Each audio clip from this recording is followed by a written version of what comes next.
So if your goal is to have AC, this is an excellent, excellent solution. My friend has been doing it for a year and a half. Since most of us are probably going to want to run an air conditioner on this, what size of an air conditioner can you run?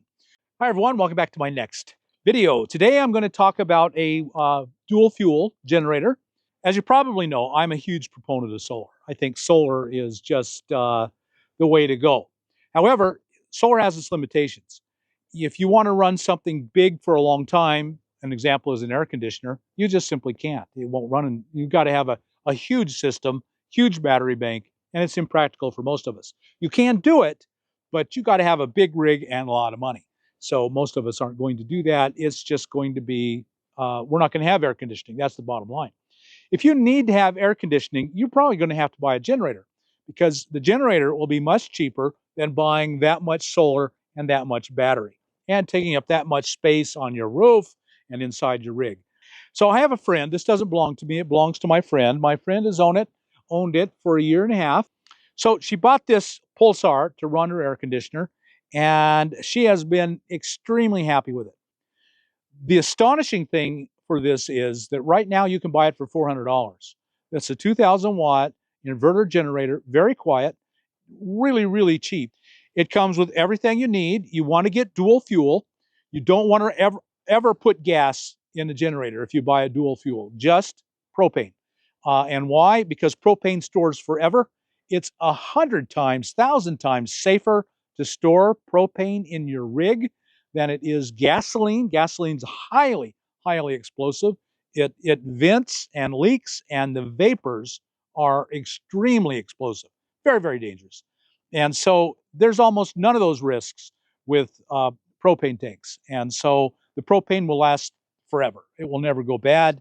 Gasoline, if you run it, if you run the thing and you don't empty the drain, the gas, it will gum up your lines. It will turn bad. It won't start. And then it will gum up in your carburetor. And you will almost certainly have to take the carburetor off and clean it. Gas is bad stuff. Buy propane, dual fuel, so you can run propane. So this generator has never been run on gas. There's never been a drop of gas in it. There's no gumming. There's no risk from that. The propane burns clean, and it's done.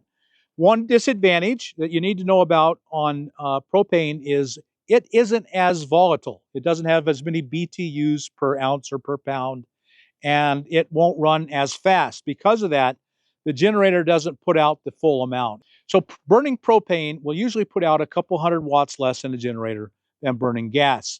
So you buy a big enough one so that the little bit of loss is not an issue, and it's not with a 2200 watt inverter. So it comes with a regulator, which is really a cool regulator. It has a special trick I'll show you in a minute.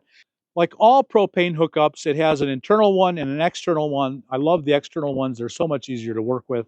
So to plug this in, you just set it in there and you screw it in.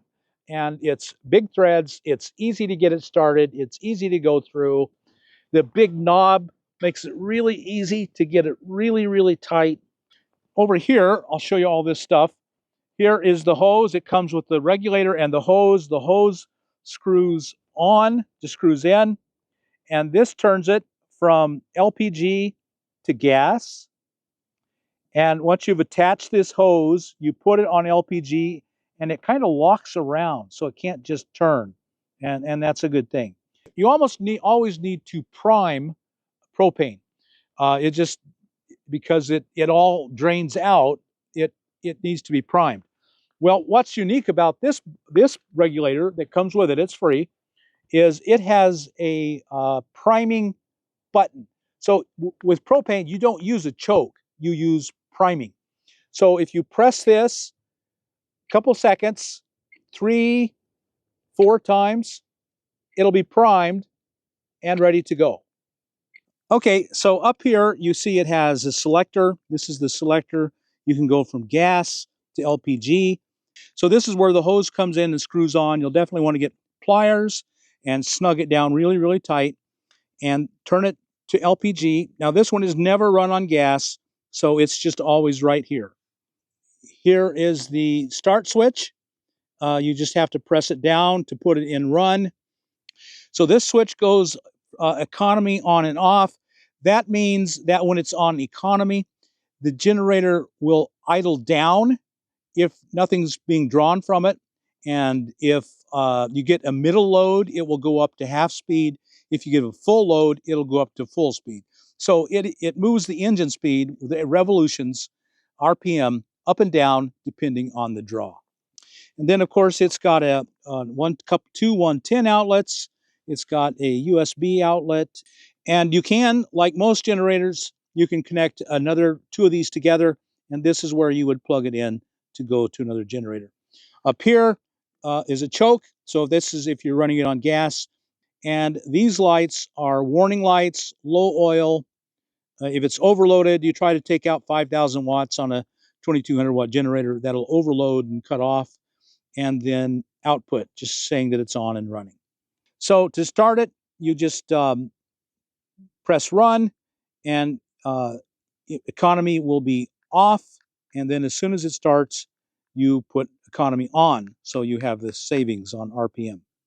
And one of the very best cool things about this, on the regulator, this is the regulator they give you, it comes with a priming button. So when you press this down, it opens it up and shoots propane down into the hose and then into the, you're priming the engine, the propane engine. And so normally you're going to want to press this down for like 2 seconds and do that like 4 times. And if it's not enough, then you'll just have to do it again. So there's no choke for propane, you're just the priming button. So I'm ready to go ahead and start it. And you want to prime it and then immediately, you don't want to prime it and wait a while because then that won't work. So I'm going to go 1, 2, 3, 4 times. And I can hear it. You'll be able to hear it and you know it's open. Turn the button on and then it'll start.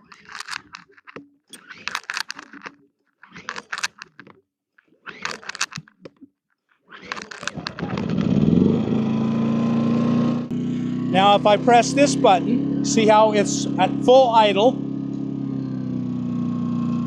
and you can hear it idle down. So that's in echo mode. And 4 pulls, that's pretty typical of what it takes when it hasn't been run. Propane doesn't start as easily as gas. It's not as volatile. So it usually takes a few more pulls than it would on gasoline. But it's never been an issue. It's always started and run really well for my friend.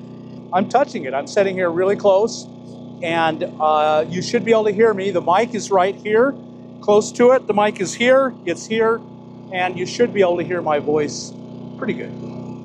And it will run a long time. There are too many variables. What size is your rig? Do you run it 24 hours a day?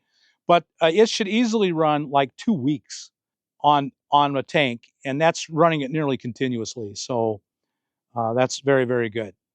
Since most of us are probably going to want to run an air conditioner on this, what size of an air conditioner can you run? Well, I don't know exactly what this one puts out. My guess is on propane. Again, propane is lower than gas. My guess is that to run it continuously, it'll probably put out 1,600 watts. So you can run a 1,600 watt AC constantly. Now, if you put in a little window unit, most of those are going to be 400 or 500. You put in a small mini split, that could be anywhere from 800 to 1,200 or up. A big mini split would draw more, of course.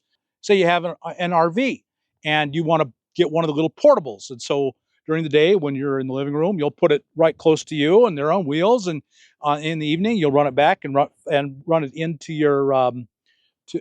your bedroom. Those are usually about 800 watts. This will comfortably run that one, potentially even 2, but certainly 1. So whatever size your rig, this will probably run it just fine. And depending on the size, how long the tank will last. On a small unit, like a window unit, this will probably last easily 2 weeks, depending. Are you going to run it 24 hours a day?